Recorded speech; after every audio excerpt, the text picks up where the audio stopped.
الله لا إله إلا هو له الأسماء الحسنى.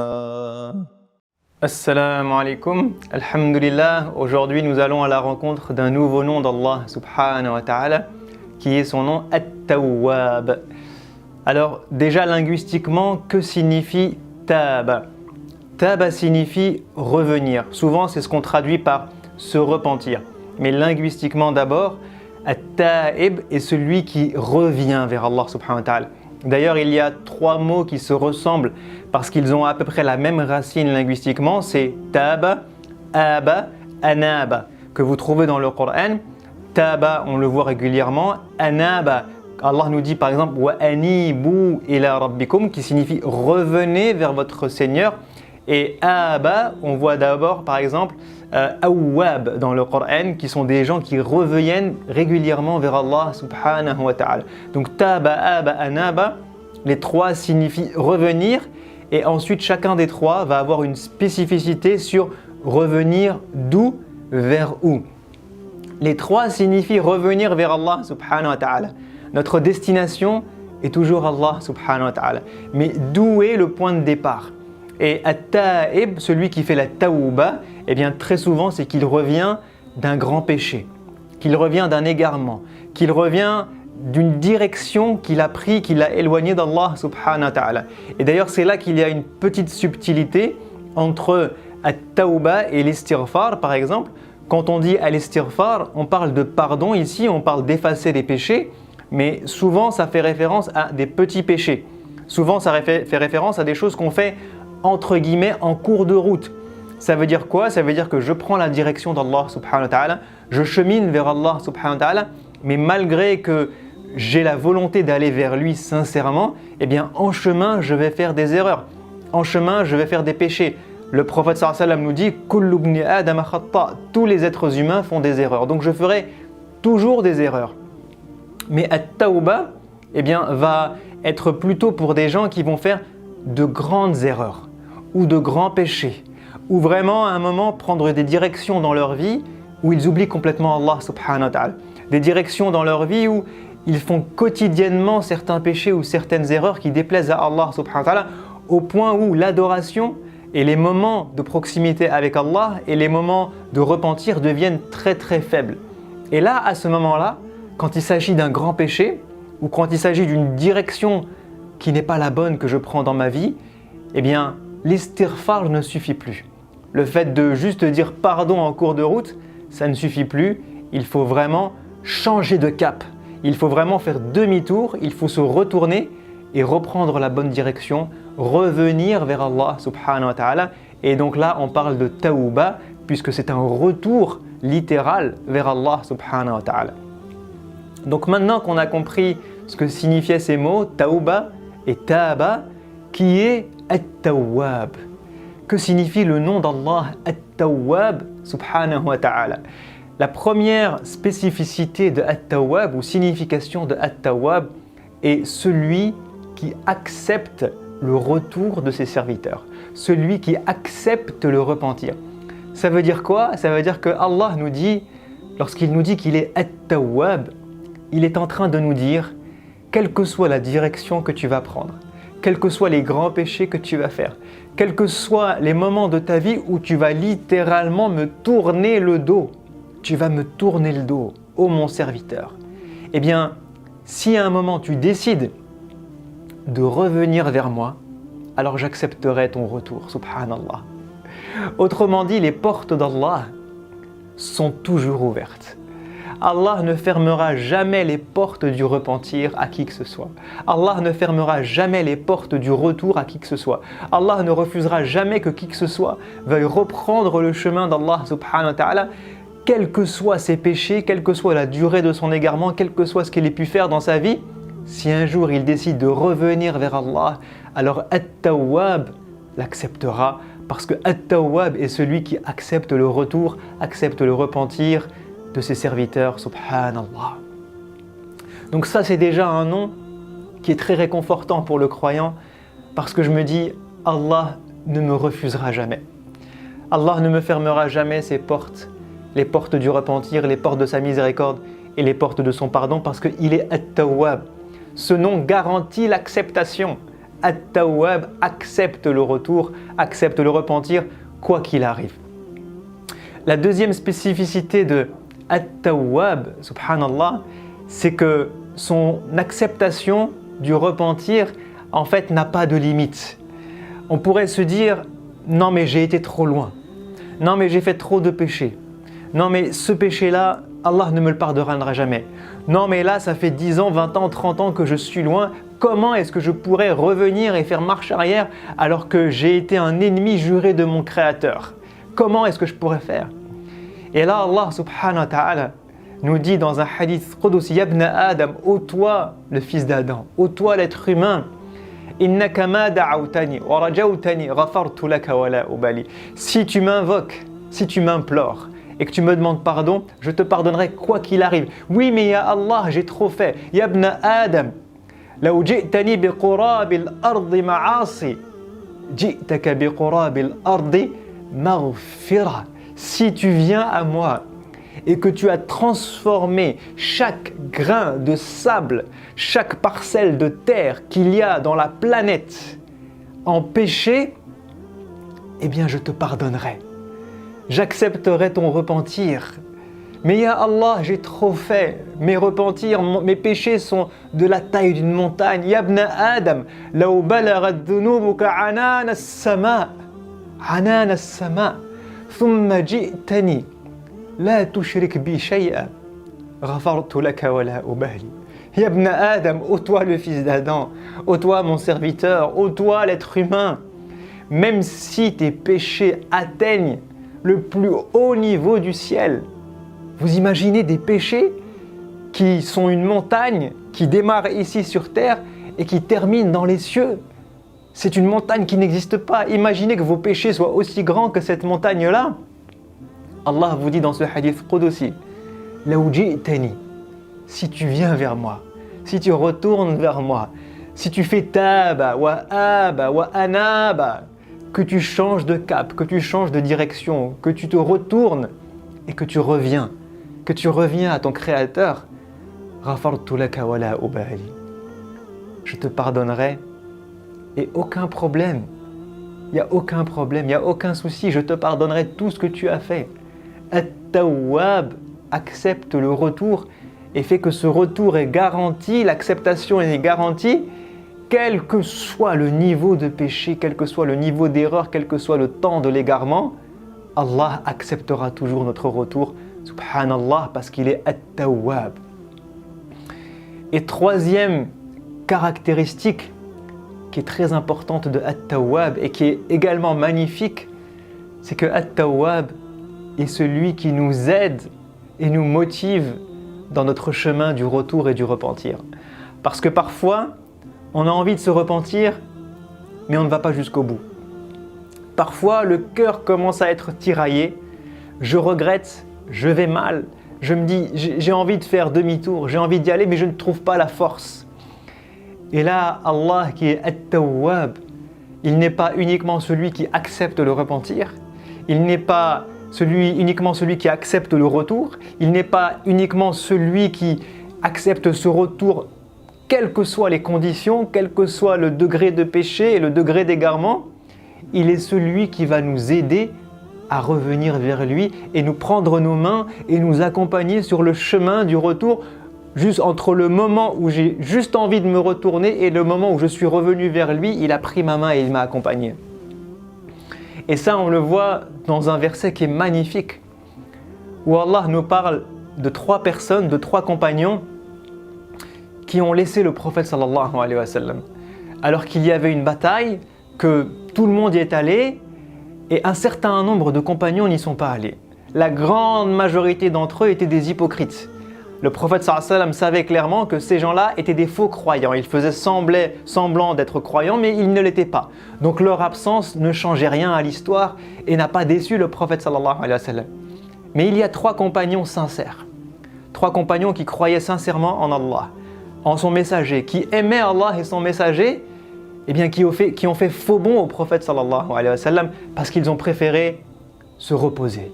Ils ont préféré rester avec ceux qui sont restés à la maison tranquillement alors que des croyants étaient en train de mourir. Et Allah nous parle de cela et leur douleur a été intense parce qu'ils ont regretté énormément ce qu'ils avaient fait.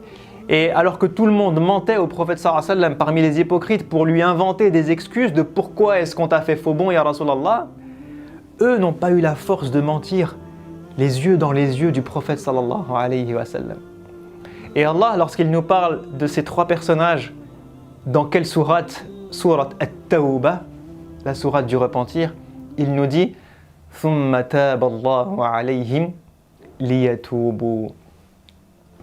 Allah a accepté leur repentir. Allah les a accompagnés dans leur repentir pour qu'ils se repentent, subhanallah. L'acceptation de leur repentir, l'acceptation de leur retour a précédé leur retour. Ils ne s'étaient même pas encore repentis qu'Allah At-Tawwab avait accepté leur retour. Pourquoi? Eh bien parce que le cœur parfois ressent la douleur, le regret, la volonté de revenir vers Allah. Et c'est à ce moment-là où parfois tout se joue. Soit je trouve la force de revenir vers Allah, soit je vais faire taire ce qui se passe dans mon cœur et me dire mais non, je ne peux pas, je continue d'avancer dans cette mauvaise voie et je ne fais pas demi-tour. Et là, At-Tawwab eh bien, a aidé ces trois personnages, ces trois compagnons, et il a accepté leur repentir. Lorsqu'Allah accepte votre repentir, votre cœur s'apaise. Lorsqu'Allah accepte votre repentir, vous savez que vous pouvez revenir vers lui en toute confiance. Lorsqu'Allah accepte votre repentir, vous savez que vous allez être motivé à aller jusqu'au bout du repentir, à avouer votre tort, à aller vers Allah, à aller vers le messager sallallahu alayhi wa sallam, à lui dire réellement ce qui s'est passé et à concrétiser, à finaliser toutes les étapes du repentir jusqu'à ce que Allah le parachève et l'accepte totalement. Et c'est pour ça qu'Allah dit ثُمَّ تَابَ اللَّهُ عَلَيْهِمْ لِيَتُوبُوا. Ils ont regretté et Allah, avec son nom At-Tawwab, leur a donné un coup de pouce qui a fait que tabu, liyatubu, qui a fait qu'ils sont allés jusqu'au bout du repentir et qu'ils ne se sont pas arrêtés en cours de route, subhanallah. Donc Allah, à travers son nom At-Tawwab, est celui qui accepte toujours le retour de son serviteur. Il est celui qui n'a pas de limite dans sa capacité à pardonner et à accepter les erreurs que son serviteur a fait lorsque celui-ci revient vers lui. Et il est celui qui nous motive, qui nous accompagne, qui nous guide vers le repentir, alors que le repentir n'est encore qu'une petite intention ou qu'une petite flamme qui pourrait mourir dans nos cœurs. Eh bien Allah l'a fait grandir et apaise nos cœurs pour qu'on revienne vers lui et qu'on sache que c'est la meilleure des choses à faire et qu'on aille jusqu'au bout du repentir. Alors maintenant, comment vivre ce nom d'Allah subhanahu wa ta'ala? La réponse est évidente. Revenons vers Allah subhanahu wa ta'ala. At-Tawwab est celui qui nous ouvre ses portes, celui qui nous accueille à bras ouverts. Et est-ce qu'il n'est pas venu le temps de revenir vers lui, de nous repentir de toutes nos erreurs, nos péchés, nos moments d'égarement? Et At-Tawbah, si on veut l'accomplir du début jusqu'à la fin, eh bien elle a plusieurs étapes. Elle a plusieurs conditions pour être complète. La première des conditions de At-Tawbah, c'est le regret. Et les savants nous disent que le plus grand pilier du repentir, c'est le regret. Lorsque le regret est là, le reste coule de source. Donc la première question qu'on doit se poser, c'est est-ce que je regrette mes erreurs? Est-ce que je regrette mes moments d'égarement? Est-ce que je regrette ce péché, ce péché, ce péché? Est-ce que je regrette toutes ces prières que j'ai loupées? Est-ce que je regrette toutes ces mauvaises paroles qui sont sorties de ma bouche? Est-ce que je regrette tous ces mauvais regards que j'ai eus? Est-ce que je regrette la médisance, la jalousie, l'orgueil? Est-ce que je regrette les insultes? Est-ce que je regrette ces moments où j'ai mal parlé à mes parents? Est-ce que je regrette ces moments où je n'ai pas été à la hauteur avec mes enfants? Est-ce que je regrette ces moments où j'ai été injuste envers une personne ou une autre? Est-ce que je regrette toutes ces adorations que j'ai négligées? Ces moments où j'ai négligé le Coran, ces moments où j'ai négligé la prière, ces moments où j'ai négligé le dhikr, ces moments où j'ai négligé le don, ces moments où j'ai négligé tout ce qu'Allah subhanahu wa ta'ala attend de moi en tant que serviteur? Est-ce que je regrette tout ça? Et si la réponse est oui, alors le regret est la flamme du repentir. C'est le premier ingrédient, c'est l'énergie du repentir, c'est le regret. Donc ça, c'est le premier pilier. Le deuxième pilier, ou la deuxième condition, c'est d'arrêter l'erreur, avec l'intention sincère d'arrêter. Alors oui, peut-être que je vais retomber dans l'erreur, je ne sais pas de quoi est fait demain, je ne sais pas ce qui va se passer dans une semaine, 2 semaines, 3 mois, 1 an, je n'en sais rien. Et comme on l'a dit, nous sommes des êtres humains, on fait des erreurs, on retombe dans l'erreur, on se relève, on retombe, on se relève. Mais le vrai repentir est sincère. Sincère, ça veut dire que lorsque j'arrête, j'ai sincèrement l'intention d'arrêter. Je ne suis pas en train de jouer à un jeu avec Allah. Je ne suis pas en train de faire du cinéma avec Allah. Je ne suis pas en train de dire « Ya Allah, j'arrête ce péché » sachant pertinemment que demain je vais recommencer ou déjà avec l'intention de recommencer demain et mon cœur n'est pas sincère. Lorsque je me mets en situation de retour vers Allah, mon cœur doit être sincère. Et je dois lui dire « Ya Allah, je veux sincèrement arrêter tel ou tel péché. Je veux sincèrement revenir vers toi. Je veux sincèrement me lever pour le fajr. Je veux sincèrement arrêter la médisance. Je veux sincèrement arrêter de consommer telle ou telle drogue ou telle cigarette ou tel alcool ou tel truc. Je veux arrêter sincèrement, Ya Allah, telle ou telle parole. Je veux arrêter, Ya Allah, tel comportement, telle maladie du cœur. Je veux sincèrement l'arrêter, Ya Allah. Et je veux que tu m'aides. Mais je prends la résolution sincère d'arrêter ça. Ça, c'est la deuxième condition. La troisième condition, c'est d'aller vers les bonnes actions une fois qu'on est dans le repentir. Pourquoi les bonnes actions? Parce que le bien remplace le mal. Et c'est très difficile parfois juste de vider quelque chose sans le remplir de quelque chose de meilleur. Alors que remplir avec des bonnes œuvres, très souvent, enlève les mauvaises naturellement. Si vous remplissez votre langue avec du zikr, avec du Coran, avec des bonnes paroles, avec des sourires, avec de l'aide, avec du conseil, eh bien, il ne restera plus de temps pour que votre langue fasse des mensonges, de la médisance, de l'orgueil, des insultes, des gros mots, des mauvaises paroles. Il n'y aura plus le temps dans votre langue pour ça. Parce que votre langue sera occupée par les bonnes actions. Et l'autre avantage des bonnes actions, eh bien, c'est qu'elles remplacent les mauvaises dans notre balance. Allah subhanahu wa ta'ala nous dit dans Surat Al-Furqan وَالَّذِينَ لَا يَدْعُونَ مَعَ اللَّهِ إِلَهًا آخَرَ وَلَا يَقْتُلُونَ النَّفْسَ الَّتِي حَرَّمَ اللَّهُ إِلَّا بِالْحَقِّ وَلَا يَزْنُونَ وَمَنْ يَفْعَلْ ذَلِكَ يَلْقَ أَثَامًا يضاعف له العذاب يوم القيامة ويخلد فيه مهانا. Allah nous parle de 3 péchés catastrophiques. Il nous parle de ceux qui ne croient pas en Allah ou qui lui associent d'autres divinités. Il nous parle de ceux qui tuent, qui assassinent, qui font des morts. Et il nous parle de ceux qui font de l'adultère, de la fornication. Et il nous dit que ces 3-là auront une punition très douloureuse. Mais ensuite, Allah subhanahu wa ta'ala, dans le verset suivant, dit « Illa man taba wa amana wa amila amalan salihan wa amila amalan salihan fa ulaika yubaddilu Allahu sayyi'atihim hasanat » Il nous dit à l'exception de ceux qui auront cru en Allah, qui auront la foi et qui seront revenus vers Allah. Illa man taba, subhanallah. At-tawba, le repentir, est capable de pardonner, d'effacer des meurtres. Oui. Le repentir est capable d'effacer des années et des années d'adultère. Oui. Subhanallah. Et Allah dit ensuite Taba wa amana wa amila amalan salihan.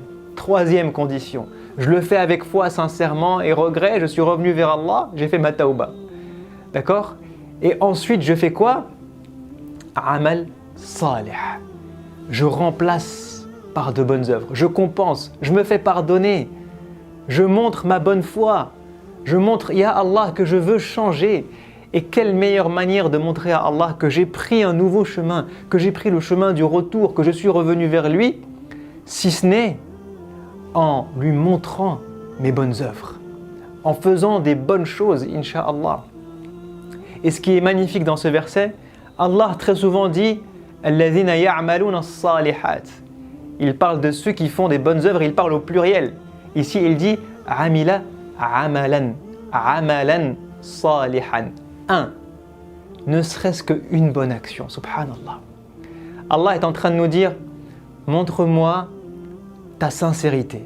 Montre-moi le fait que tu veux réellement revenir vers moi avec ne serait-ce qu'une bonne action, ne serait-ce qu'une bonne œuvre. Montre-moi ta sincérité et ta bonne volonté.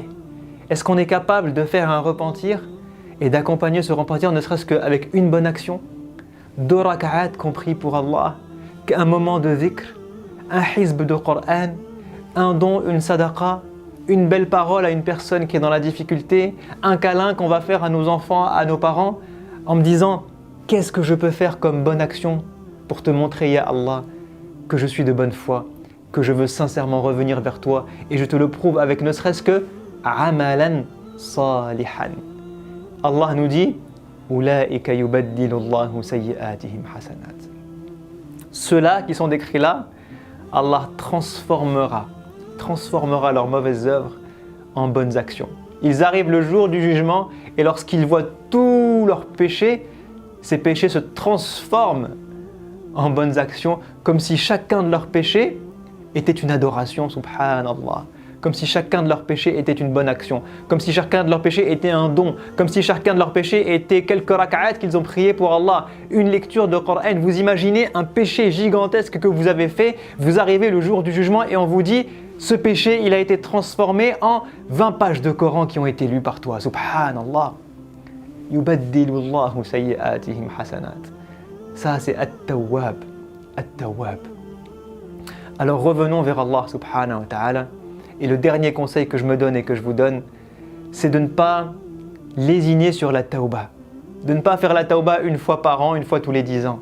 Et d'essayer de la faire régulièrement, quotidiennement. De revenir vers Allah quotidiennement. Et de rentrer dans ce cercle vertueux où quotidiennement je fais mon bilan. Quotidiennement j'ai des regrets pour certaines erreurs que j'ai faites dans la journée. Quotidiennement je prends l'intention et la résolution sincère de m'améliorer demain. Et quotidiennement, je transforme toutes mes mauvaises œuvres de la journée en bonnes œuvres. Je vous dis à la prochaine. Assalamu alaikum wa rahmatullahi wa barakatuhu. الله لا إله إلا هو له الأسماء الحسنى